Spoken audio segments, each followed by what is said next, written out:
Bueno, comenzaremos como siempre dando un pequeño repaso de lo que vimos el día anterior. En este caso, ayer comenzamos viendo lo que era todo lo que eran los distintos tipos de indicator kriging, ¿no?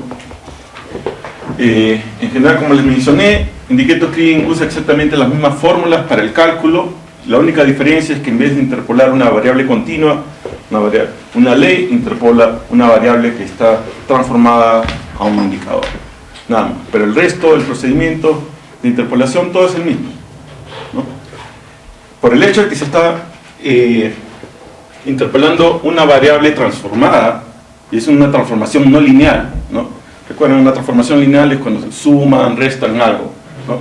Si ustedes, por ejemplo, a la ley de cobre le suman 20, esa es una transformación lineal. Entonces, si hacen una interpolación de ese cobre más 20, ese sigue siendo un interpolador lineal. Pero la transformación de leyes a indicadores no es lineal, ¿no? Si es un cutoff dado es 1, si está por encima del cutoff es 0 y por debajo del cutoff 1, ¿no? Entonces no es lineal. Como esa transformación no es lineal, la interpolación de estos valores no es lineal, ¿no? Y hay dos versiones principales, hay más versiones, pero las versiones más comunes, las que nosotros más nos interesan, son dos. Uno, el indicator kriging propiamente dicho, que es con un solo indicador a la vez, ¿no? Cuando solo nos interesa un cutoff, o de repente nos interesa un tipo de roca en particular, ¿no? Queremos, de repente, por ejemplo, podemos hacer un indicador de las brechas, por decir, ¿no? Entonces, solo las brechas, porque nos interesan solo las brechas, entonces ahí podemos usar un solo indicador. O como les mencioné ayer, un ejemplo podría ser un indicador de bornita, ¿no? Entonces ahí estamos hablando de un solo indicador, entonces eso es indicator kriging, ¿no? Pero en general es el mismo procedimiento, simplemente se transforma la variable indicador y se cría el indicador, ya sea usando ordinary kriging, simple kriging, puede ser con LAK, ¿no? Cualquier método que ustedes quieran, ¿no? Y multiple indicator kriging es lo mismo que indicator kriging, solo que en vez de tener un solo indicador, usa más indicadores, ¿no? MIK generalmente se usa mayormente con variables continuas, aunque también con variables categóricas, ¿no? Rocas, eso también se puede usar, ¿no? MIK con categórica podría ser distintos tipos de rocas, ¿no? Si queremos hacer MIK por todas las rocas de antamina, tendremos 13 indicadores, ¿no? Uno para cada tipo de roca.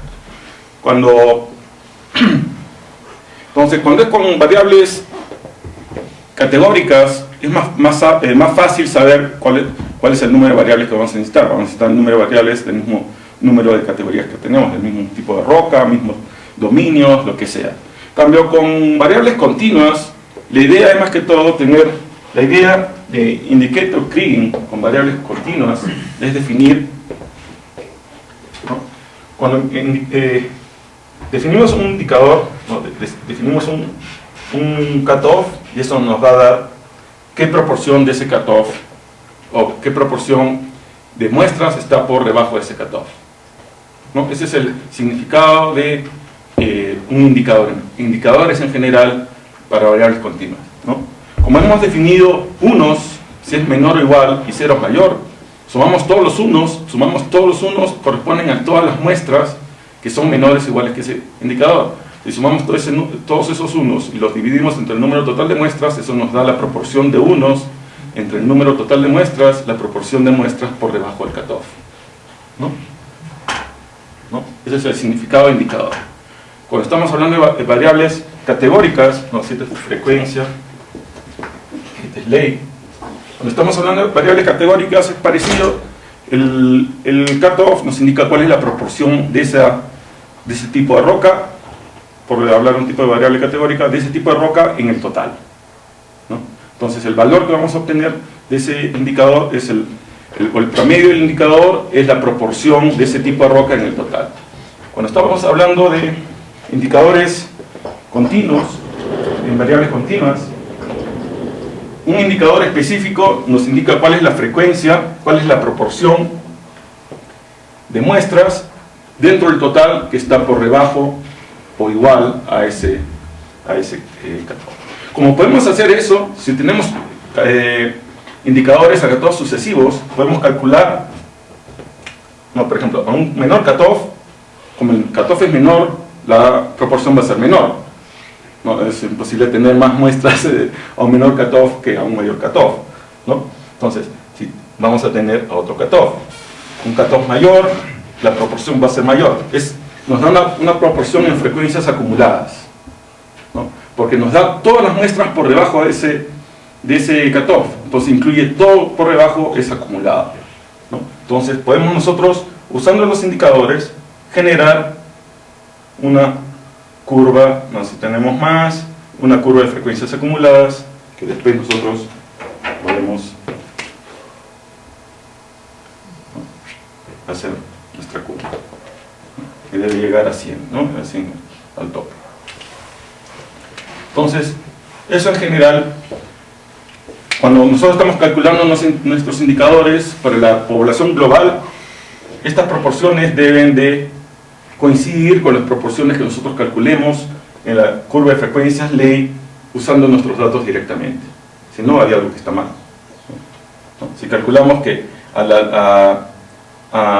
por decir una ley de 0.2 de cobre, tenemos 10% de las muestras en frecuencia acumulada, usando el indicador, si vamos a nuestra curva de frecuencia acumulada que hemos calculado directamente en nuestras leyes, debe coincidir exactamente ese valor, ¿no? Si no, hay algo mal, porque nuestro indicador ha sido transformado directamente en nuestras leyes, ¿no?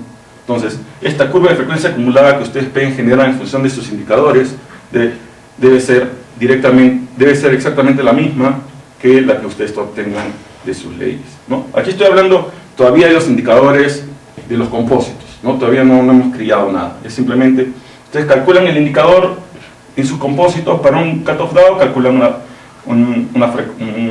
una proporción dada, y así, van calculando las frecuencias acumuladas y pueden hacer una curva que les debe salir exactamente igual a la curva de frecuencias acumuladas de sus leyes directamente, ¿no? Entonces, esta capacidad que tienen los indicadores de generar curvas de frecuencias acumuladas es lo que es el atractivo del MIK. En el MIK, al igual que podemos hacer esto con los compósitos para toda la población global, podemos calcular para cada bloque algo similar.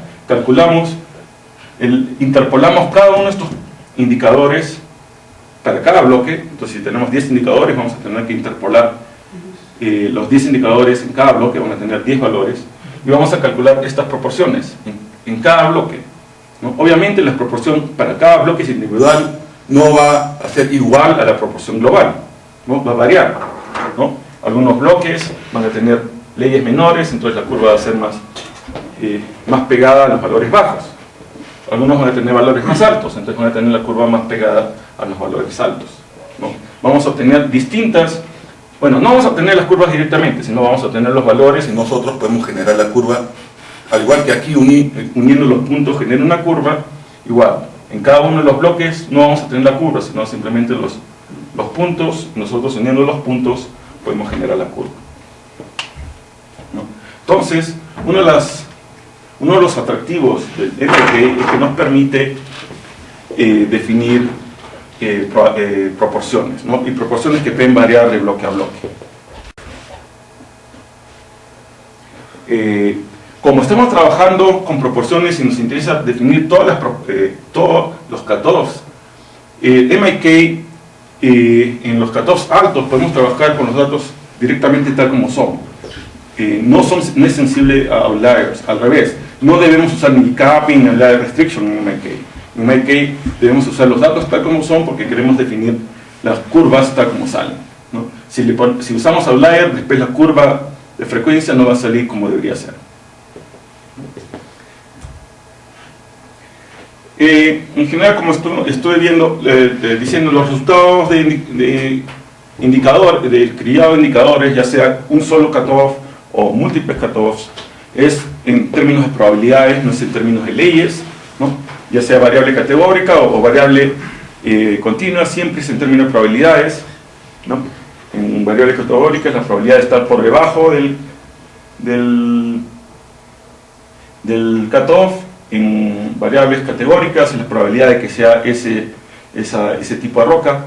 Ayer también les expliqué que en En general nosotros podemos hablar indistintamente, y es teóricamente correcto, tanto como probabilidades o proporciones, ¿no? Entonces, en general, cuando hablamos de leyes, nosotros vamos a hablar de probabilidades. ¿Cuál es la probabilidad? ¿Cuál es la frecuencia acumulada? En categóricas casi siempre nosotros más vamos a hablar de proporciones, ¿no? Vamos a tratar de determinar qué proporción de skarn hay en este bloque, algo así, podemos determinar. Pero también podemos hablar de probabilidades, ¿no? Podemos hablar qué probabilidad hay que este bloque sea skarn, qué probabilidad hay que este bloque sea brecha, ¿no? Entonces siempre podemos hablar usando los dos términos indistintamente, y dependiendo cómo lo usemos tiene unos significados ligeramente distintos, ¿no? En parte va a depender de qué es lo que queremos hacer con los resultados, ¿no? Siempre, especialmente cuando usamos MIK, es importante definir bien los cutoffs que vamos a usar, porque esos cutoffs son los que nos van a permitir definir la curva, ¿no? Si los ponemos muy juntos o muy separados, vamos a tener de repente muy pocos valores o muchos en cada intervalo y no vamos a poder definir bien las curvas de probabilidades. Y el otro aspecto es el asunto del variograma de indicadores, ¿no? Que uno de los grandes problemas con MIK es que tenemos que hacer el EDA, incluyendo la variografía, por cada indicador por separado, ¿no? Entonces, en vez de estamos multiplicando nuestro trabajo por el número de indicadores, ¿no? Si tenemos 10 cutoffs, estamos multiplicando la cantidad de trabajo que tenemos que hacer por 10, ¿no? Ese es uno de los grandes problemas con MIK, ¿no? Pero el hecho de que nos permita definir esta curva de probabilidades, todo eso no quiere decir de que sea insensible a los controles geológicos, ¿no? MIK tiene que usarse todos los mismos criterios que hemos definido anteriormente para CRIM y para todos los métodos de interpolación en general, ¿no? Todos los criterios geológicos, todo eso se aplica a MIK, ¿no? Y como mencioné anteriormente, no es necesario hacer ni capping ni layer restriction, ¿no? Hay que escoger los cutoffs en función de qué nos va a permitir definir mejor las curvas de probabilidades. Pero en cuanto al variograma de indicadores, vimos que el variograma solo va a tener valores cuando estemos comparando pares de muestras que sean distintas, ¿no? Si en el par de muestras que estamos comparando tienen el mismo valor, ya sea ambos son ceros o ambos son unos, el resultado es cero, no suma. El valor final del variograma para una distancia h va a estar en función directa, va a ser la proporción de unos, o sea, va a ser la proporción de muestras diferentes entre sí que tenemos en nuestra población. Entonces, mientras más muestras tengamos diferentes, el variograma va a ser mayor, mientras el menor número de muestras distintas tengamos, el valor va a ser menor, ¿no? Y eso vimos que como el CIL del variograma es proporcional, o mejor dicho, varía en función del cutoff. El CIL del variograma es la varianza, que está definida en función de esa fórmula. Nosotros vimos que la varianza de los indicadores varía de 0 a 1 de esta manera, ¿no? Cuando el indicador es 0, cuando el indicador es 1 es 0, y llega a un máximo que es para la mediana, que es al valor de 0.25, ¿no? Pero los otros valores disminuyen, ¿no? Entonces, la mediana es el valor, es el punto de nuestra población, es el valor de indicador en el cual nosotros tenemos igual cantidad de ceros y igual cantidad de unos, ¿no? Alejándonos de la mediana, va a aumentar ya sea la proporción de ceros o la proporción de unos, entonces el número de valores distintos va a disminuir, y por eso disminuye la varianza. Al extremo que cuando tenemos cutoffs muy cercanos a ceros o muy cercanos esto es en cuanto a proporciones entonces este es el 100% de la población, este es el 50% de la población, es la mediana, este es el 0% de la población. Entonces cuando tenemos cutoffs que son muy cercanos al cero, por debajo de 10-20% de la población, o muy altos, por encima de del 10% de la población, vamos a tener tan pocos valores distintos que el variograma no va a salir muy bien definido, ¿no? Ese es uno de los problemas con los variogramas de indicadores, ¿no? Que los variogramas para cutoff extremos no salen bien definidos. El mejor variograma casi siempre es el de la mediana y valores cercanos a la mediana, ¿no? En general, si vamos a usar variogramas indicadores, es preferible siempre usar correlograma porque eso lo estandariza y un poco que le da mejor forma, pero siempre van a tener de todas maneras problemas en cutoffs extremos. Obviamente el variograma de indicadores puede tener anisotropía, distintos tipos de anisotropía, todo, ¿no? Es como cualquier otro variograma en ese sentido, ¿no? Aquí vimos unos ejemplos, ¿no? Vimos que a un cutoff bajo el variograma no está tan bien definido, pero igual, como en la mayoría de nuestras poblaciones, nosotros tenemos bastantes valores bajos, a un valor relativamente bajo, probablemente hay una buena cantidad de datos, entonces el variograma salió más o menos definido, ¿no? Pero a medida que sube la ley, va mejorando la calidad del variograma, hasta que llega, probablemente este sea la mediana, porque es el que tiene el sin más alto, y luego de ahí comienza a bajar, comienza también a perder continuidad del variograma, ya se vuelve más ruidoso, y hasta que en los valores extremos ya no se ve nada, ¿no? Porque hay tan pocos unos que el variograma promedio tiende a ser casi cero, ¿no? Ese es el problema de los variogramas de indicadores, ¿no? Y tienen que recordar que para cada una de estas cutoffs tienen que calcular el variograma en todas las direcciones, ¿no? En las 30 y tantas direcciones, 70 y tantas direcciones, dependiendo qué tolerancias son, en qué azimuths y rangos de azimuths y dip usan, ¿no? Entonces es una gran cantidad de trabajo que tienen que hacer. Lo que les mencionaba era, cuando van a modelar el variograma de indicadores, los parámetros del modelo de los variogramas de indicadores adyacentes deben ser relativamente similares. No deben ser iguales, ¿no? Hemos visto aquí, ¿no? Por ejemplo, casi ninguno es exactamente igual. Este es un poquito más alto que este, es un poquito más alto que este. Pero vemos que van bajando gradualmente, no baja de golpe. Y aquí mismo vemos como van bajando, poco a poco va bajando el SIL, ¿no? Va bajando, es gradual. Casi todos los cambios entre cutoffs adyacentes son graduales, ¿no? Entonces, el SIL cambia, obviamente, porque hemos visto esto, ¿no? Pero los rangos, el tipo de modelo, si es, no hay nada que nos diga que todos tengan que tener el mismo modelo, ¿no? Algunos cutoffs pueden tener un modelo exponencial, otros pueden usar modelo esférico, no hay restricción de que tengan que usar todos el mismo modelo. Pero en general, la variación entre cutoff y cutoff, de un cutoff al siguiente, debe ser gradacional, ¿no? Si este es exponencial, este más o menos puede ser algo exponencial de repente también, y así de repente van cambiando a esférico, y así poco a poco, ¿no? O los rangos van cambiando gradacionalmente, ¿no? No debe ser cambios muy... También la anisotropía, también puede ir variando, pero no debe cambiar muy bruscamente, debe ser algo gradacional.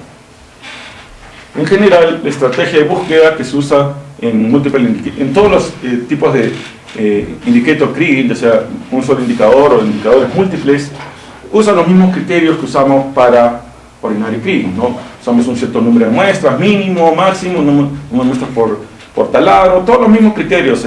Lo vamos a criar en pasos, ¿no? Primero un primer paso para las muestras más cercanas, un segundo paso un poco más lejos.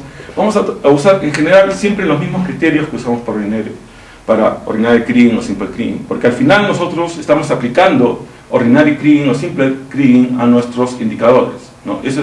No hay un programa especial para criar indicadores, es simplemente nosotros tenemos que decir en estos indicadores qué es mejor usar, ¿no? Ordinary kriging o simple kriging, y usamos cualquiera de esos, y eso es lo que se aplica, ¿no? En el peor de los casos hasta podríamos hacer inverso de distancia, pero no creo que tenga mucho sentido.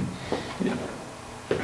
Entonces, después, antes de pasar, ¿alguna pregunta con respecto a lo que era el criado de indicadores? Que es algo que probablemente van a, especialmente indicadores simples, ¿no? un solo cutoff, eso probable que algunos de ustedes vayan a tener que usar.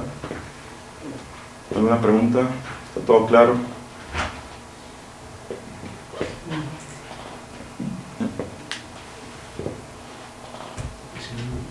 Luego, lo siguiente que vimos fue más o menos tener una idea de mencionar los principales métodos y en qué casos se usan, ¿no?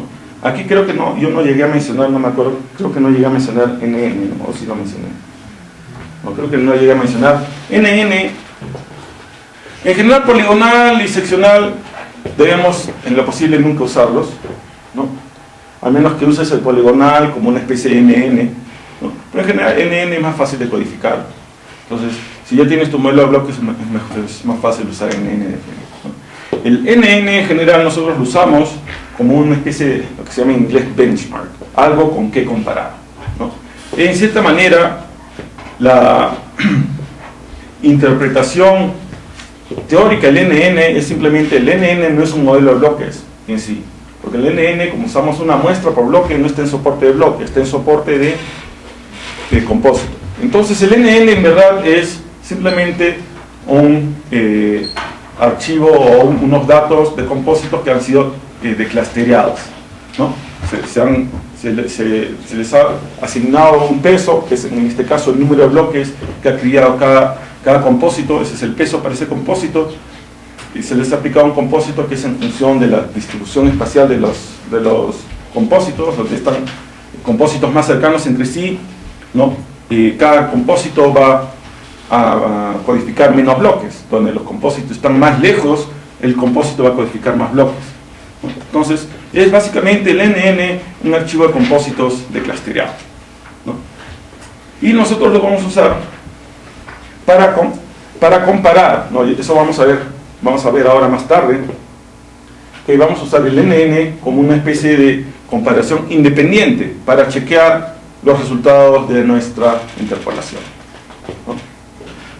Y en general ese es el objetivo por el cual nosotros hacemos el NN. Simplemente como un chequeo, no es un modelo que vamos a usar de por sí para obtener recursos o algo por el estilo. Es más que todo simplemente un chequeo independiente a nuestro modelo. ¿Paso sólido o no, cierto? Depende. ¿Sí? Ahí dice paso 1. En general, yo creo que paso 1 debería ser más adecuado, porque lo que se ha visto, ¿no? Es que más o menos hasta 50 metros el NN da resultados bastante razonables. Más allá de 50 metros ya comienza a rayarse. Claro, entonces hay menos cantidad de muestras. Entonces, en general, de repente NN debería tratar de constreñirse un poco más a solo los... Pero es cuestión de ver. Eso ya introduciría problemas, porque ya estamos... De repente tendríamos diferentes cantidades de bloques para NN que para el criado, entonces lo vuelve un poco más difícil. Pero bueno.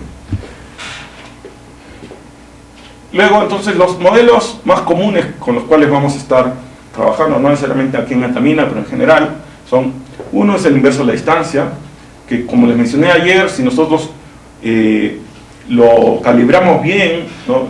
Usando la variografía, nuestro criterio geológico, usamos cuadrantes o octantes para limitar el efecto del clustering, el inverso de la distancia nos debe dar resultados bastante decentes, ¿no? Y en general es un método que nosotros recomendamos para cuando no hay muchos datos para definir bien un variograma, ¿no? Entonces, si el variograma no es muy bueno, hemos visto la calidad del kriging depende de la calidad del variograma. Si el modelo no es bueno, entonces kriging no nos va a dar resultados tan óptimos. Y en general, aunque usando kriging con variograma malo de repente nos va a dar resultados similares a los de inverso de la distancia, una de las ventajas de usar inverso de la distancia es psicológico, ¿no? Si alguien ve alguien especialmente que está acostumbrado a hacer todo con kriging, ve un modelo que está hecho con inverso de la distancia, ya comienza a pensar, ¿por qué? ¿No? Y si ven ¿por qué han usado inverso de la distancia? ¿Por qué no han usado kriging? Y ahí se pone a ver, hay pocas muestras, el variograma está malo, ya tiene sentido. Entonces ya se da cuenta que no hay mucha confianza en esos resultados, son unos resultados preliminares, de repente era simplemente que querían ver más o menos cuántos recursos tienen, por dónde están, para ver qué probabilidades tiene el proyecto, ¿no? Eso generalmente es en proyectos relativamente que están en etapas preliminares. Bueno, ya están en las etapas relativamente avanzadas, pero preliminares, ¿no? O sea, preliminares desde el punto de vista que o sea, ya puedes tener suficientes datos como para hacer un modelo de bloques, ya tienes un modelo geológico más o menos que lo puedes interpretar, pero no está todavía en la etapa de minado o estudio de factibilidad, ¿no? Es de repente prefactibilidad o antes, ¿no? Algo por el estilo, ¿no? Entonces, inversor a la distancia es un método que siempre tiene usos.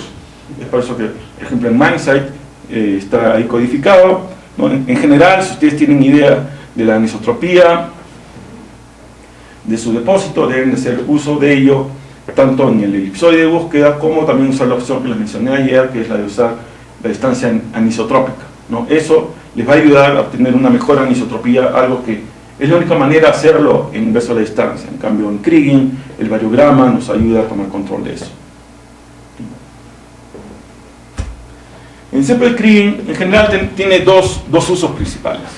El uso más común es cuando estamos en un dominio que es prácticamente casi estacionario o estacionario, ¿no? Donde eso generalmente uno lo ve, que la variable varía muy poco en el espacio, tiene variaciones locales, que es de esperarse, pero que en general la media es casi constante sobre todo el dominio, ¿no? Eso se caracteriza en general con CVs bastante bajos, menores de 5, a veces mejor menores de 2, menores de 1, punto 2, punto 1, ¿no? Hay efectos de outliers. Esto en general lo vimos que se aplicaba en antamina, en especial para lo que era densidad, ¿no? Ese es uno de los usos, y ese es el uso más común que se puede decir que hay. El otro uso es, como les mencioné ayer, sacarle la vuelta a cómo funciona el Simple Kriging, y es hacer uso de la propiedad que tiene de que cuando hay pocos datos le da más peso a la media, ¿no? Entonces, en las zonas donde no tenemos muchos datos, Ordinary Kriging nos puede dar muchos blowouts. Entonces, en esas zonas es preferible usar Simple Kriging, porque si nosotros lo forzamos a que se vaya a la media y sea una media global, o mejor, que lo que nosotros hacemos una media localmente calculada, nos va a dar unos resultados más razonables, ¿no? Entonces, por eso que nosotros usamos Simple Kriging en el paso 3, ¿no?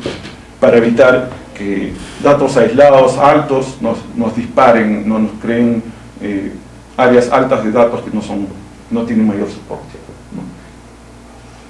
Pero como en esas zonas donde hay pocos datos, a veces se interpolan los bloques con datos de 1 o 2 taladros a lo más.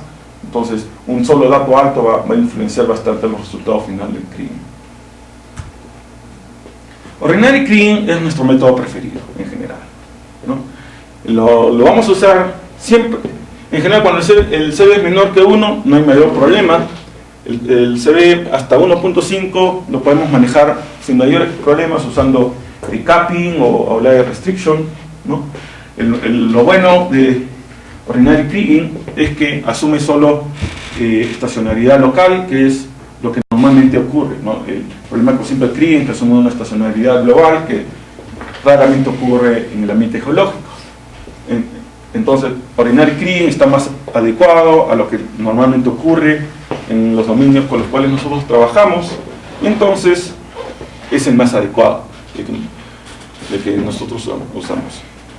A veces puede tener un poco de problemas con dominios con CVs excesivamente altos, ¿no? Con un alto problema de outliers, a veces incluso con outlier restriction a veces no se puede controlar. Entonces ahí es donde hay que chequear bien con la validación si realmente el resultado está bien o no, ¿no? Eso a veces nos va a pasar muchas veces en dominios pequeños con pocos datos. Entonces, como son dominios que no son muy importantes, nosotros en general no le hacemos mucho caso, ¿no? Pero si es un dominio importante y no está saliendo bien, entonces hay que chequear, ¿no? En general nosotros, si usamos un buen control geológico, un control o una combinación de geológico con determinístico, nosotros debemos tratar de siempre ver que nuestro CV sea relativamente bajo, ¿no? Si aún aplicando nuestro control geológico, incluso con determinístico, vemos que el CV es relativamente alto, tenemos que tratar de entender qué pasa, ¿no?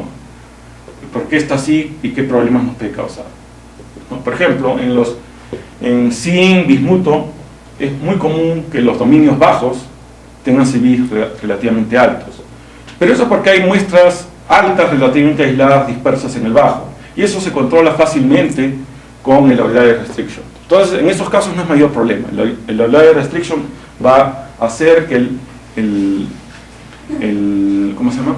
No haya mayores problemas en nuestra interpolación.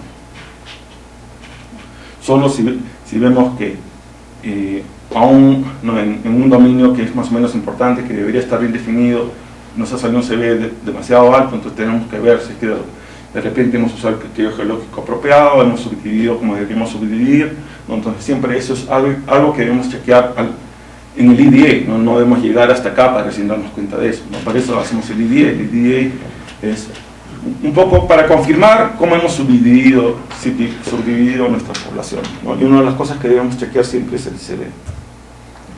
El ejercicio también, a la hora que hacemos, ¿no? No, este CV, claro. Muchos saltos en el bajo o en el medio. Sí, en el bajo, en el medio también hay que chequear, ¿no? Y ver de repente si es que vale la pena, bueno, si de repente vale la pena modificar a veces en función del EDA puede ser que ustedes descubran, no, de repente vale la pena modificar el determinístico. En este contacto estamos agarrando muchos saltos, que se está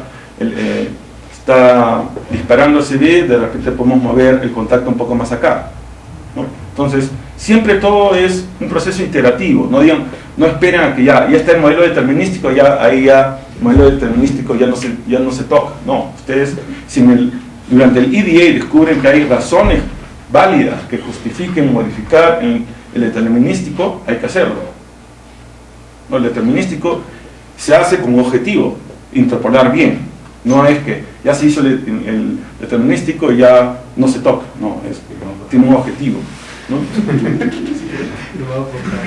Obviamente no lo modifiquen ustedes por hacerlo, ¿no? Siempre tiene que haber un procedimiento de cómo modificarlo y todo, ¿no? Pero si ustedes ven que descubren que vale la pena, se justifica modificar, hay que hacerlo, ¿no? No se limiten, ¿no? Simplemente usarlo como está. Luego, el indicator Kriging simple con un solo indicador, nosotros lo usamos más que todo para definir ya sea zonas continuas o zonas discontinuas, bloques aislados, que estén por encima de una cierta probabilidad, de un cierto cutoff, ¿no? Por ejemplo, en los solubles nosotros tratamos de definir zonas continuas con un cutoff dado de cobre soluble, insoluble, ¿no? Entonces ahí tratamos de definir zonas continuas, porque nosotros sabemos que en general los solubles tienden en general a zonas continuas, ¿no? Hay algunas partes donde está aislado, pero en general va a tender a tener formas continuas. En cambio, con el arsénico del plomo, ahí nosotros sabemos desde el punto de vista geológico, sabemos que ahí tenemos valores altos dispersos sobre un background de valores más bajos. Entonces ahí sabemos que va a ser difícil poder definir zonas discontinuas, pero igual queremos separar esos bloques con alta posibilidad de obtener valores altos del resto de bloques con altos valores bajos. Entonces para eso usamos indicator Kriging. MIK no lo usamos aquí en Altamina, pero generalmente se usa cuando hay una mineralización altamente errática, es decir, tienes valores algo parecido a lo que hay en el plomo, en el arsénico, ¿no? Altamente errático, con altos coeficientes de correlación, outliers, ¿no? Y continuidad mineral diferente a diferentes cutoffs, ¿no? Me olvidé de modificar. Ya. Entonces, el coeficiente de variación mayor que 2 en general, eso es lo que vemos por ejemplo en arsénico en plomo, ¿no? Que en general estos altos coeficientes de variación se deben a la presencia de outliers, y en general no es tanto ya no outliers, ya es presencia de dos tipos de población, una población alta combinada dentro de una población baja, pero que en general está dispersa, entonces no los puedes separar en dominios determinísticos, ¿no? Entonces, como no los puedes separar en dominios determinísticos, una posibilidad es hacer lo que nosotros hacemos, ¿no? Usar indicator Kriging para identificar, separar esas poblaciones y luego criar independientemente de esas poblaciones. O se puede usar MIK de frente, ¿no? La ventaja de esto es que toma en cuenta continuidades diferentes a diferentes cutoffs, ¿no? Y en especial MIK es importante si es que nos interesa saber cuál es la distribución de leyes dentro del bloque. Luego que vimos todo lo que eran los métodos, cuándo usar cada método, en general cuál es el método más apropiado para cada caso, bien, comenzamos a ver los aspectos prácticos de cómo seleccionar, mínimo, máximo número de compósitos, los rangos, todo esto, ¿no? Primero comenzamos con el mínimo o máximo número de compósitos. En general, el máximo número de compósitos va a estar definido al final por GERCO, ¿no? Nosotros vamos a poner un número dado para comenzar. Vamos a decir, ya en el modelo anterior usaron 8, comenzaremos con 8 para ver qué pasa, ¿no?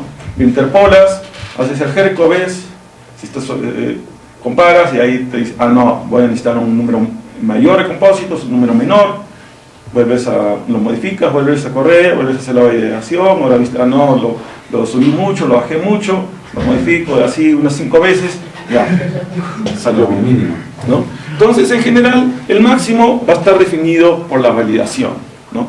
Nosotros vamos a escoger siempre un valor para comenzar, que casi siempre lo más lógico es, en Antamina en particular, es usar los valores que se usó en el modelo pasado, ¿no? Entonces es un buen valor en el cual comenzar. Pero no necesariamente ese va a ser el valor correcto con los nuevos datos que tenemos, ¿no? Pero es un buen valor de inicio, ¿no? Luego el máximo por drill hole en general 2 o 3 o 1 también, como les mencioné ayer, todo va a depender en general la longitud del compósito relativa a la altura del bloque. En nuestro caso en Antamina, como tenemos la altura del bloque más o menos 2 veces la longitud del compósito, nosotros usamos un máximo por taladro de 2, ¿no? Y el mínimo, en general nosotros tratamos de usar el mínimo en los pasos 1 y 2 en particular, forzar de tal manera que usemos un mínimo de 2 taladros, ¿no? Porque lamentablemente Mindsight no tiene una forma de escoger que diga ya el mínimo de taladros que quieres usar en el bloque, no hay forma. La única forma es haciendo esto, que el mínimo es igual al máximo por taladro más 1. Si nuestro máximo por taladro es 2, el mínimo es el 3, ¿no? De esa forma estamos forzando que use un mínimo de 2 taladros. A veces va a usar un mínimo de 3, pero por lo menos estamos usando un mínimo de 2, ¿no? Eso más que todo para los pasos 1 y 2. En las áreas de pocos datos, que es el paso 3, ahí en general la idea ya no es tanto interpolar bien, sino más que todo llenar la mayor cantidad de bloques posibles. Entonces, en esas áreas se puede interpolar con un solo compósito. Ahí no hay mayor problema porque ya se sabe que lo que es paso 3 es relleno, son bloques interpolados con poca información, con alta incertidumbre en los datos, ¿no? Los datos son bien lejos del bloque, pocos datos a veces, entonces no hay mucho problema si solo interpolamos con un solo dato. Es solo para tener una idea de qué posibles valores puede haber en el bloque, más que saber exactamente qué valores hay. Cuando el elipsoide de búsqueda, como les dije anteriormente, en inverso a la distancia es crítico que nuestro elipsoide de búsqueda refleje la anisotropía del depósito, ¿no? Porque es la única forma en que nosotros en inverso a la distancia vamos a poder imponer anisotropía en los resultados. En cambio con Kriging es mejor, pero no es crítico, ¿no? Siempre es mejor si es que el elipsoide de búsqueda es anisotrópico y es anisotrópico similar a la anisotropía del variograma, ¿no? Pero no es estrictamente necesario que sea igual. Especialmente como nosotros usamos pasos, generalmente en el primer paso casi siempre vamos a estar en unos rangos que son menores al rango final del variograma, ¿no? Entonces, no hay problema, o sea, no tenemos que estarnos enfocando que siempre el rango del elipsoide de búsqueda sea igual al variograma, ¿no? Cuando usamos en pasos, de repente el último paso, ahí sí queremos que vaya hasta el rango del variograma, pero los primeros pasos los vamos a enfocar más desde el punto de vista del espaciamiento de nuestros datos, más que el variograma, ¿no? Y le podemos dar una especie de anisotropía similar a la del variograma, pero no tiene que ser exactamente igual, ¿no? No es tan crítico porque el variograma va a tomar en cuenta la anisotropía en los datos y le va a aplicar los pesos en función del variograma, ¿no? Entonces no es tan crítico, ¿no? El uso de octantes y cuadrantes en inverso a la distancia es crítico porque, especialmente cuando tiene bastantes datos, porque inverso a la distancia no puede tomar en cuenta el clustering de los datos. En Kriging, en general es más importante cuando hay una gran cantidad de datos en tu mayoría de bloques. Y eso es en general cuando es un modelo de load control, ¿no? En el modelo de largo plazo va a haber algunos bloques con bastantes datos, pero la mayoría no. Entonces, como la mayoría no va a haber ese problema, en general nosotros ignoramos el asunto de octantes y cuadrantes. solo en modelos, ¿no?, como los de Ore Control, en los cuales la mayoría de nuestros bloques va a tener una gran cantidad de datos, ahí sí puede tener sentido usar octantes y cuadrantes para evitar estar agarrando todos los datos de un solo sitio, ¿no? Pero en general nosotros, el modelo de largo plazo, no usamos ni octantes ni cuadrantes. Luego, ayer vimos cómo se usa el debug ellipsoid, ¿no?, que es una herramienta muy útil, ¿no?, para en general chequear que hayamos definido nuestro elipsoide de búsqueda como debería ser, y segundo, especialmente cuando nos ha salido un valor raro en un bloque, nosotros queremos chequear que ese valor haya sido propiamente calculado, ¿no? Nosotros podemos, ¿no?, el debug ellipsoid nos permite obtener para un bloque dado, usando los parámetros de Kriging que hemos usado para interpolar ese bloque, cuáles son los compósitos que capturó para interpolar ese bloque, qué valores tenía, qué pesos le asignó. Ustedes pueden ver, usando los valores de los compósitos y los pesos, pueden calcular cuál es la ley del bloque, y pueden comparar si está bien calculado, si no está mal calculado. Entonces ustedes pueden ver qué compósitos son, de qué tipo de material. Eso no lo ven directamente, sino si ponen el archivo de Virchow, lo sobreponen al elipsoide de búsqueda, ustedes pueden hacer clic en los distintos compósitos y chequear que haya seleccionado compósitos del material de fierro, por ejemplo. Puede darse también en densidad. En densidad no tanto, porque los valores casi todos son bien parecidos, ¿no? Entonces no hay tanto efecto de que una muestra mucho más grande que el resto que puede causar que el peso se vuelva, que el valor final del bloque sea negativo. Luego, como ya les mencioné, nosotros en general vamos a interpolar en pasos. La idea en general, ¿no?, aquí estoy hablando en términos genéricos, no de entamina. Nosotros vamos a comenzar siempre, vamos a hacer casi siempre 2 o 3 pasos, ¿no? El primer paso siempre es con rasgos pequeños de alrededor de 2 o 3 veces el desplazamiento promedio de nuestros taladros, ¿no? Y luego, para el siguiente paso, aumentamos en un 50% o un 100%, ¿no? O sea, el primer paso es 50 metros, el segundo paso puede ser por 75 o 100 metros, ¿no? Y el siguiente puede ser, no, si es 100 metros, el siguiente puede ser 200, 150, ustedes ven de acuerdo cuál es la distancia. Y a veces también va a depender un poco de probar, ¿no? Ustedes prueban, de repente el paso 3 solo con 100 metros, lo corren, ven que hay demasiados bloques que no han sido interpolados. Entonces, no, yo quiero interpolar un mejor número de bloques, incremento. En nuestro caso ya está seteado casi todo esto, entonces no es tan importante. Pero si estuvieran ustedes comenzando un nuevo proyecto, siempre estos son los criterios que uno usa para seleccionar los rangos para los pasos. Paso 3 puede ser más que el vergara, entonces. Sí. Bueno, el paso 3 es más que todo de relleno, ¿no? Es más que todo para tener una idea de cómo están las leyes distribuidas en el espacio alrededor del depósito y ver si hay alguna zona de un posible interés que de repente valdría la pena perforar más, ¿no? Ese tipo de cosas. Y tener una idea de cómo está variando la ley, por ejemplo, en profundidad, ¿no? Hacia abajo no tenemos mucha información, casi todos los bloques en los bancos más profundos, casi todo es paso 3, ¿no? Pero igual es bueno tener una idea para tener más o menos ver qué posibilidades hay de que varíen, cómo varían las leyes, ¿no? Entonces, por eso que usamos el paso 3, pero sabemos que tiene poca certidumbre en los datos, ¿no? Hay bastante posible bastante error en esos datos, ¿no? Entonces, en general, ¿no?, de que se usan un número menor de muestras, el resultado en el bloque, no en bloques individuales, sino en todos los bloques va a haber una mayor variabilidad de datos.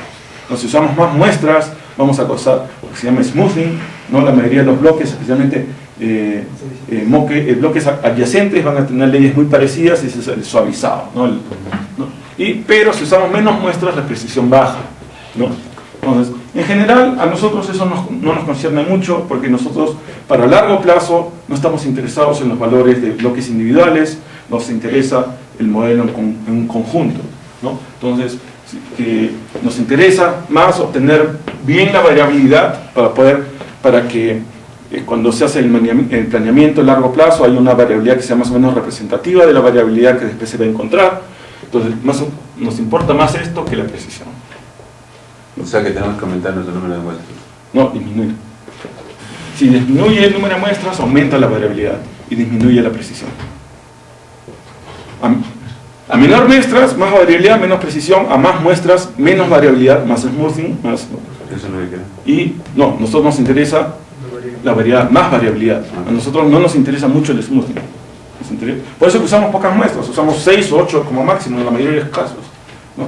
Que un montón de gente ve eso, les da ataque, se caen al suelo. No, hay gente que usa 30, 40 muestras, ¿no? Entonces, Tienen menos variabilidad con más muestras. sí, porque le dan demasiado énfasis al asunto de la precisión, pero le dan suavizado y introducen otros problemas. Luego, la longitud del compósito también está, la variabilidad de los resultados se va a reflejar en función de la longitud del compósito. Compósito más chiquito, el resultado va a ser más variable; compósito más largo, el resultado va a ser menos variable, ¿no? Entonces, un poco viendo este asunto es que se decidió lo del compósito de 7.5, que más o menos era un término intermedio entre obtener una variabilidad correcta, que uno de 15 probablemente la variabilidad ya iba a ser muy pequeña, y iba a ser ya demasiado suavizado, ¿no? Iba a asumir una selectividad muy poca, menor de la que realmente se va a tratar de obtener en antamina. Entonces, y compósitos ya más pequeños, por decir de 5 metros, ya también iba a asumir una variabilidad ya demasiado más alta de lo que realmente porque la variabilidad en general nosotros lo vamos a correlacionar con el asunto de la selectividad en el minado, ¿no? Si algo la mineralización es muy homogénea, no podemos hacer ninguna selectividad, no todo es igual, todo lo tenemos que minar igualito, ¿no? En el caso de los pórfidos, ¿no? Especialmente en las zonas de alta ley, la mineralización es casi igual, ahí no hay selectividad, o sea, sacan todo. En cambio, en antamina no, en la mina hay una gran variabilidad. Entonces, pero por el tamaño de la operación, no hay una selectividad igual que un depósito de 5.000 toneladas al día, ¿no? Es una combinación entre un punto intermedio entre la selectividad pura de un depósito pequeño y la falta de selectividad de un pórfido, por ejemplo. Estamos en un término intermedio.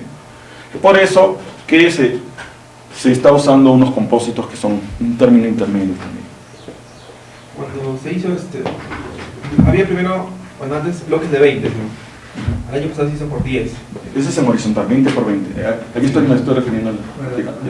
Pero eso no, para yo tener mayor selectividad, ¿no también interviene el tamaño del bloque?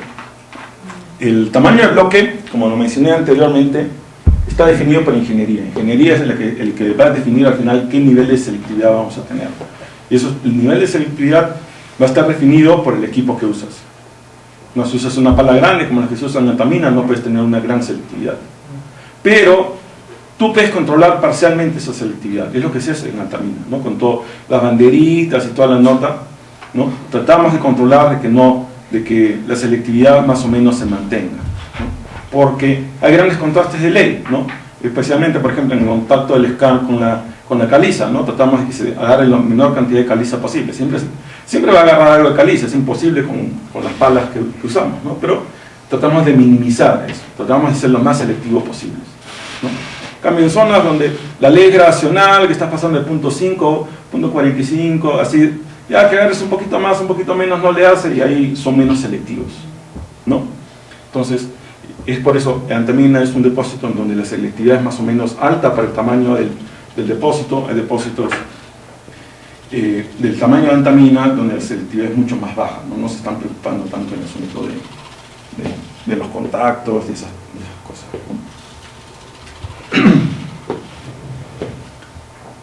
Y luego, el otro aspecto con el asunto del elipsoide de búsqueda, es que nosotros vamos a tratar, especialmente en las zonas que nos interesan, ¿no? En las zonas donde queremos tener buenos resultados, que el elipsoide de búsqueda no sea muy grande, porque si es muy grande, vamos a estar incumpliendo la hipótesis de estacionariedad local, ¿no? Pues nosotros estamos asumiendo que dentro de ese elipsoide de búsqueda la media es constante, pero si el elipsoide de búsqueda es muy grande, por ejemplo en el paso 3 es grandote, pero ya no nos interesa mucho, entonces ya qué importa, ¿no?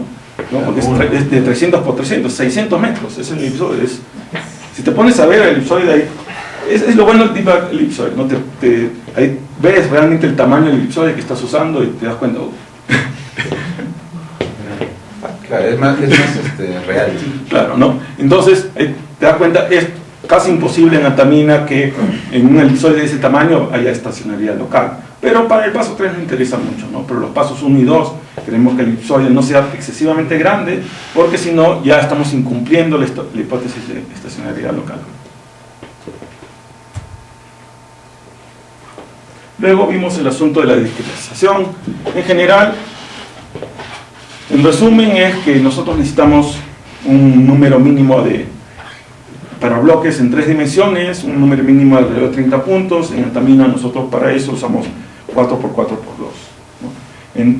Lo dividimos en 2 en la vertical porque es el número de compósitos que tenemos en promedio por la altura del banco, ¿no? Nosotros tenemos compósitos de 7.5, tenemos 2 compósitos por banco en altura, entonces por eso que en la dirección Z usamos 2, en X y usamos 4x4. ¿No? Lo que se ve acá, aquí vemos que en un caso particular, como en este caso es covarianza, cómo va disminuyendo la covarianza y se va estabilizando a un valor dado de discretización, ¿no? Y la discretización obviamente va a depender de cada caso, ¿no? Entonces, nosotros nos interesa la discretización promedio, ¿no? Porque va a depender un poco la influencia. Este tipo de resultados va a depender en cuanto a la distancia de las muestras al bloque, ¿no? Entonces, es por eso que a nosotros nos interesa el valor promedio, que 4x4x2 hemos visto que más o menos nos da resultados razonables. Otro aspecto que no es tan crítico, pero que es bueno que ustedes sepan, es que si se interpola como un solo taladro, ¿no? Por ejemplo, están en las zonas laterales del depósito, y no le ponen un número máximo de muestras por taladro para interpolar, para llegar a por decir 9 muestras, como en este caso, se produce un efecto, lo que se llama un artefacto matemático, que es que si queremos usar estas 9 muestras para interpolar este punto, le va a dar un mayor peso, un peso excesivamente alto a estas muestras que al centro, cuando debería ser todo lo contrario, ¿no? Ustedes ven, esta muestra está más cerca, esta muestra debería tener un peso más alto, esta muestra está más lejos, debería tener un peso más bajo, debería ser al revés. No solo no hace eso, sino que le da es mucho más alto a los extremos, ¿no? Eso ocurre solo cuando se cumplen 2 condiciones. Una, que es un solo taladro para interpolar el punto que queremos interpolar. Y la otra condición es que se usan más de 2 muestras. Si tienes 2 muestras no pasa nada. Hasta 3 muestras no pasa nada, ¿sí? Si ya tienes 5, 7, 9 muestras, ahí es donde comienzas a ver este efecto. Y el otro efecto, este efecto es mucho más fuerte cuando la continuidad es más alta, ¿no? Si tienes un efecto de pepita bien bajo, un rango bien alto, este efecto va a ser más fuerte. Pero en general a nosotros esto no nos va a perjudicar, porque nosotros, como siempre, limitamos a un máximo de 2 taladros, 2 muestras por taladro. Esto nunca va a ocurrir, entonces es un problema del cual no nos debemos preocupar. Pero si ustedes van a otro proyecto, tengan cuidado, nunca vayan a usar un número excesivo de muestras por taladro, porque les puede causar este efecto que no es razonable.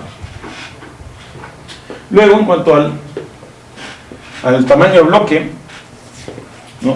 Hay gente que dice que el tamaño del bloque nunca debe ser menor del espaciamiento entre taladros, el espaciamiento promedio, ¿no? Entonces, para Antamina, que tenemos un espaciamiento promedio aproximadamente de 40-50 metros, ellos dirían que el tamaño del bloque debería ser alrededor de 40 por 40 o 50 por 50, ¿no? Que es mucho más grande que los bloques finales de Antamina y mucho más grandes que los bloques que estamos usando para interpolar, que son de 10 por 10, ¿no? Esto en general, o sea, hay una razón teórica válida para esto, es que si el bloque es muy pequeño, los resultados no son tan precisos, ¿no? Pero en general, que es lo que vamos a ver en los siguientes slides, es a nosotros, para un modelo a largo plazo, no nos interesa mucho la precisión de los resultados individuales. Nos interesa el valor final de todo el depósito. Entonces, más nos interesa obtener el bloque en un tamaño que sea apropiado para ingeniería. Entonces, por eso es que ingeniería es el que decide el tamaño del bloque. Esto es en todos los proyectos, no solo acá. Siempre que hay un proyecto, siempre se tiene que hablar primero con la ingeniería. Ya, ¿qué tamaño de bloque es el apropiado? ¿Qué tipo de equipo piensan usar? Y a veces pasa, ¿no? Todavía están en etapas iniciales del depósito, todavía no está bien claro qué método se va a usar. Entonces, a veces se tiene que interpolar el depósito con diferentes tipos de tamaños de bloque, ¿no? Un depósito, me acuerdo que se hizo 5x5x5 y 10x10x5, ¿no? ¿Por qué? Porque no se sabía cuál era todavía, ¿no? Entonces se tuvo que interpolar 2 veces y al final ya los de ingeniería decidieron, ofrecieron los resultados, ya vamos a ir, creo que decidieron 5x5x5, ¿no? Pero así es, ¿no? Ingeniería es al final el que decide el tamaño del bloque. Nosotros vamos a interpolar en los bloques que son apropiados para el minado de ese depósito. En etapas iniciales uno puede hacer esa jugada. Claro, obviamente en una mina ya no va a cambiar, ¿no? Ya el tipo de equipo ya está definido y ese tipo el SMU, el tamaño del bloque, está definido en función del equipo que se va a usar y la selectividad con la cual se va a minar, ¿no? Entonces, generalmente una vez que, al menos que decidan hacer una ampliación, ¿no? Deciden hacer una ampliación, traer equipo mucho más grande, ¿no? De repente van a cambiar el tamaño del banco, están en banco de 10 metros, van a pasar a 15 metros, entonces ahí sí tiene sentido cambiar el tamaño del bloque, ¿no? Por más que ha sido una mina en operación, ¿no? Pero en las iniciales, en la que uno recién está comenzando, ¿cuál sería el más factible el tamaño del bloque? No sabes. Ingeniería al final hay un montón de factores, ¿no? Todo va a depender de la recuperación del material, cuánto material vas a poder tratar en la planta, el tamaño de la planta, cuánto es el capital que va a poder disponer la compañía para poner el tamaño de la planta. Al comienzo no se sabe. Al comienzo precisamente estás haciendo el estudio de prefactibilidad o lo que le llaman el estudio del scoping study, que es simplemente para tener una idea de qué es lo que se va a tener que hacer. Ahí recién, al final del estudio recién vas a tener una idea más o menos qué tasa de minado vas a usar y todo, ¿no? Entonces, al comienzo a veces tienes que usar 2 o 3 modelos con distintos tamaños de bloque, o lo haces en un tamaño de bloque chico que lo puedas escalar a más grande, ¿no? Esa es otra opción, ¿no?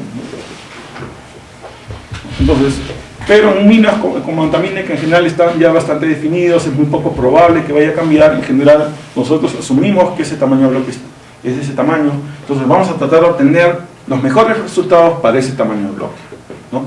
Entonces, y en general para el modelo de recursos a largo plazo nos va a interesar más la variabilidad de las leyes al nivel del SMU en la reproducción del cambio de soporte, más que la precisión de los datos individuales de cada bloque, ¿no? Por eso que decimos se sacrifica precisión por la variabilidad y también precisión por reproducción del cambio de soporte. Conditional bias es cuando la pendiente de la línea de regresión de la ley real versus la ley estimada es diferente de 1, ¿no? Esto causa que la ley global puede estar bien, sin sesgo, pero leyes aplicadas a distintos cutoffs van a ser distintas, ¿no? Va a haber subestimación a bajas leyes, sobreestimación a altas leyes o viceversa. Casi siempre es, el caso normal es subestimación a baja ley y sobreestimación a alta ley, ¿no? Una de las cosas es que conditional bias siempre ocurre cuando hacemos una combinación lineal de datos, ¿no? No es algo intrínseco solo de Kriging, ocurre con inverso a la distancia, con cualquiera de esos, ¿no? Y en general, el conditional bias es más importante cuando tú vas a tratar de usar el bloque para seleccionar mineral de desmonte, es decir, en ore control, que en el largo plazo que nos interesa más volúmenes relativamente largos. No estamos mirando bloques individuales, sino bloques, ¿no? A nivel de mes, trimestre, año, ¿no? Estamos viendo a volúmenes mucho más grandes, ¿no? Entonces, en general, en volúmenes grandes, estos errores se promedian. Entonces, en volúmenes grandes vamos a tener una relación parecida así, sin conditional bias, ¿no? Conditional bias va a estar más que todo al nivel del soporte de bloques individuales, pero cuando ya lo promediamos a bloques más grandes ya no hay problema. conditional bias se puede reducir incrementando el tamaño del bloque, incrementando el número de muestras. El tamaño del bloque, en particular en Altamina, no es una opción, no lo podemos modificar.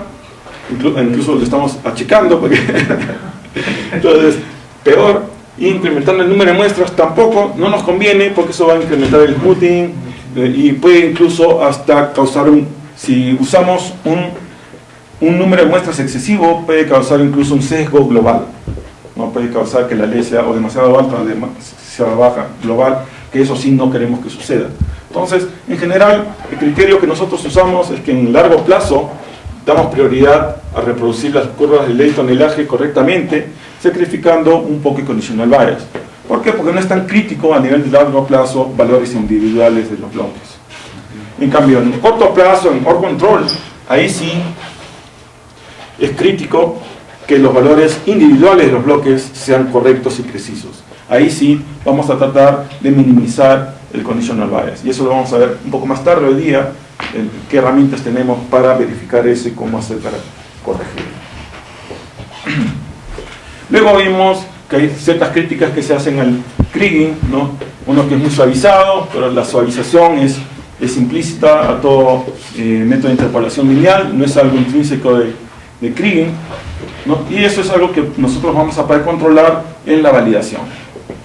Los blowouts, eso también es lo mismo, no es algo propio solo de kriging, es propio de todos los modelos de interpolación lineal. Siempre que calcules un promedio ponderado entre muestras y una de esas muestras es mucho más grande que el resto, el promedio ponderado va a estar controlado por el valor más alto, ¿no? Al menos que el peso que le hayas asignado a ese valor alto sea mínimo, ¿no? En general va a estar controlado. Entonces cualquier método de interpolación lineal que calcule la ley en función de un promedio ponderado se va a poder ver afectado por los blowouts, por los valores extremos. Y la forma de controlarlo eso es bien sencilla, ¿no? Usando capping, habla de restriction, teniendo un buen criterio geológico en cómo definir nuestros dominios, ¿no? Usando la combinación de distintos tipos de dominios, ¿no? Gray shells, dominios determinísticos, con geológicos, ¿no? Hay muchas formas de controlar esto. Luego vimos varias cosas en cuanto a MindSight, ¿no? Cómo definir el Big Box, el episodio de búsqueda de una manera que no tengamos problemas, ¿no? Sabemos que el Big Box, la caja, tiene que ser siempre más grande que el episodio de búsqueda. Si el episodio de búsqueda corta a la caja manda siempre, cualquier compósito que esté dentro del episodio de búsqueda pero fuera de la caja no va a ser usado, ¿no? Luego vimos el asunto de los ejes del episodio de búsqueda en general, en particular que el eje Y siempre debe ser el mayor, ¿no? Si el eje Y no es el mayor, entonces pueden tener problemas. Y vimos el asunto de cómo se ponen las rotaciones. Y vimos lo del debug ellipsoid. Pero en general, el quad de interpolación, ¿no? Siempre hay que chequear que estemos usando el archivo de compósitos correcto, ¿no? En particular, nosotros siempre tenemos dos archivos de compósitos, el de 7.5 y el de 15. Hay que asegurarnos que estemos usando el archivo correcto para lo que estemos haciendo, el de 15 para NN, el de 7.5 para el resto, ¿no? Siempre hay que chequear, ¿no? Y si por A o B motivos ustedes deciden crear varios archivos de compósito de 7.5, chequeen que siempre usen el archivo correcto. Esa es parte crítica del QAQC, ¿no? Luego, chequear que la codificación tanto de bloques y compósitos haya sido correcta y haya sido hecha, ¿no? Chequeen siempre ahí en la pantalla compósitos versus bloques para ver que hay un match entre el código que tiene el bloque y el código que tiene el compósito, especialmente compósitos dentro del bloque deben estar igualmente codificados, si no hay algo raro. Luego, una vez que ya han hecho todo su seteo, tienen que hacer su clean plan, ¿no? Ahí es donde ponen todos los rangos de búsqueda, vamos a ver un clean plan que no les enseñé. Ya lo he visto usted, pero de todas maneras no. No, ya lo borré. Sí, ya lo borré. Avanzar. No, ya lo borré. Ya. Hay que borrar eso del video.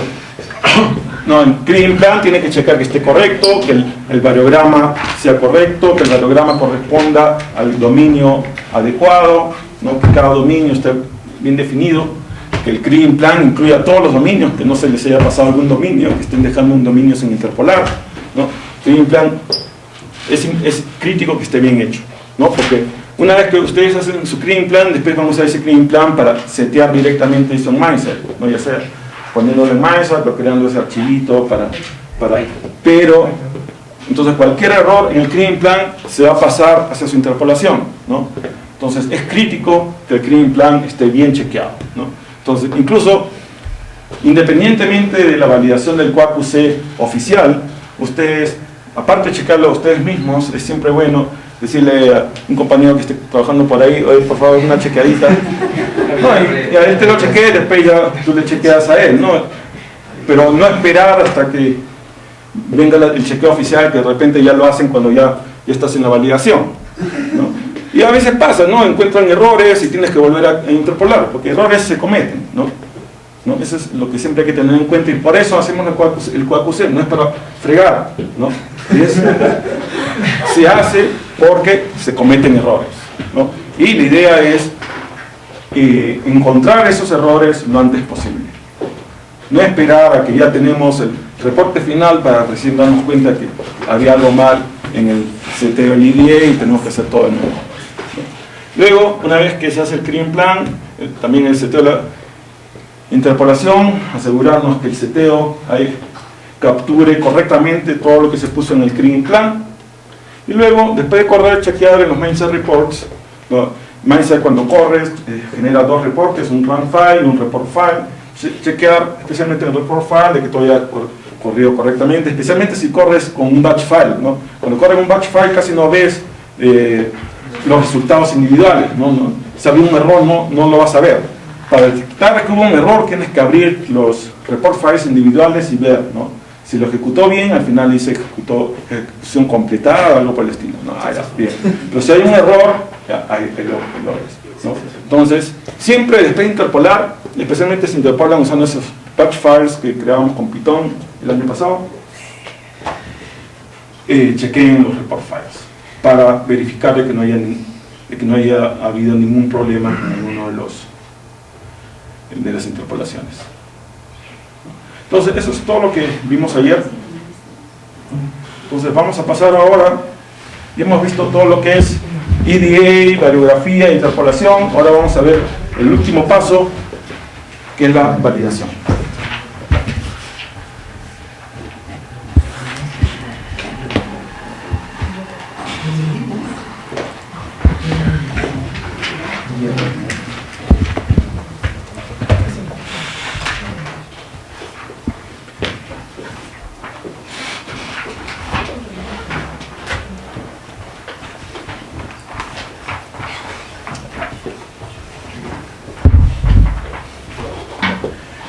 La validación es crítica. Un modelo no está terminado mientras no esté validado, ¿no? O sea, el hecho de que ya interpolaron, ahí no termina el asunto.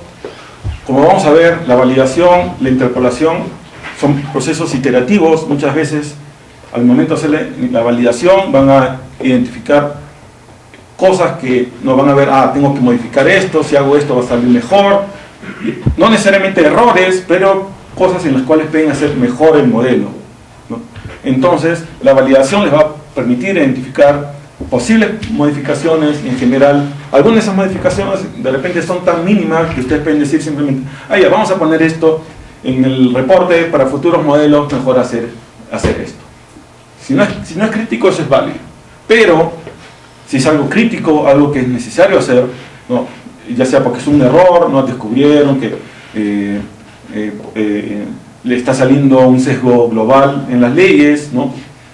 por decir, o que los source plots están mal, los control plots están mal, entonces ahí tienen que volver a correr. Y el proceso de interpolación y validación son procesos iterativos. Hacen la interpolación, validan, ven, ya, tengo que modificar esto, lo modifican, vuelven a correr la interpolación, vuelven a hacer la validación y así sucesivamente hasta que obtienen un modelo que está validado correctamente, que tiene un nivel de calidad aceptable, y ahí ya termina el asunto. Hasta que lo ve Harry y de ahí comienza de nuevo. Si ustedes hacen correctamente la validación, no debe haber mayores problemas, a veces es cuestión de criterio, lamentablemente. Ustedes pueden pensar que está bien, viene Harry y dice, no, crap, tiene que ser distinto. Bueno, lamentablemente Harry es al final el que tiene la última palabra, pero en general ustedes, no porque ya Harry lo va a ver, ya mejor que lo vea y ustedes no hagan nada. No, ustedes primero hagan la validación y ustedes mismos chequeen. Si ustedes haciendo los chequeos ustedes mismos ven errores, cosas que deben de modificar, ¿para qué le van a enseñar eso a Harry? ¿Para qué le van a enseñar a otra persona que va a estar encargada de chequear? No sé si sea Harry, de repente va a haber otra persona que vaya a ser el encargado de dar el chequeo final. Siempre hay una persona que da el chequeo final a cada modelo, ¿no? Es una persona distinta a la que hizo el modelo, ¿no? Entonces, ¿para qué enseñarle a esa persona si ustedes ya detectaron el error? Ustedes corríjanlo primero, vuelvan a correr, ¿no? Obviamente, no, apenas detecten un error, no vayan a correr y modificar. Primero detecten todos los posibles errores que puedan haber, hagan toda la validación, ¿no? Porque de repente hay más de un error, ¿no? Entonces, en vez de estar corriendo varias veces la interpolación, ustedes pueden detectar todos los errores, modificarlos todos y volver a correr todo una sola vez. También se van modificando uno por uno, cada vez detectan algo, vuelven a correr y así van a estar hasta el fin de los días, ¿no? Entonces, por eso es bueno siempre la validación, primero hacer una validación completa, chequear todos los posibles errores que haya y los errores que han identificado, corregirlos y volver a correr y volver a hacer la validación, así hasta que esté ya razonablemente bien, y ahí ya lo pueden enseñar a la persona que hace el chequeo final para que esa persona ya les diga ya si es que hay que hacer alguna modificación más o ya está bien, ¿no? Pero no vayan a presentarle a esa persona, no eso es a veces lo que le molesta un poco a Harry, cuando le llevan las cosas sin que ustedes mismos no lo hayan visto, ¿no? Él detecta errores que ustedes ni sabían que habían, que ustedes debieron haber detectado, que eran errores obvios, ¿no? Entonces, lo primero es siempre ustedes deben de chequear. Ustedes ya tienen, supuestamente después de este curso, ustedes ya van a tener la capacidad de, haciendo soft plots, haciendo el HERCO, de ustedes detectar errores, especialmente errores garrafales, ¿no? Hay algunos detallitos que a veces a Harry le gusta distinto que a otros, ya esos son detallitos, ¿no? Eso no hay, pero errores garrafales, eso sí, ustedes deben ser capaces de identificarlos, y si ustedes los identifican, ustedes deben de corregirlos por sí mismos, sin necesidad de que nadie les diga que los tengan que corregir, ¿no? Esa es la idea. Ustedes deben tener la capacidad de evaluar la calidad de su modelo, y si ustedes ven que ese modelo no tiene la calidad suficiente, ustedes tienen toda la autoridad de tomar la decisión de volverlo a modificar, volverlo a correr. Para eso están ustedes corriendo el modelo. Solo una vez que ya, para eso es la validación. La validación en general es una serie de pasos que nosotros vamos a usar para verificar que nuestro modelo tenga una calidad aceptable.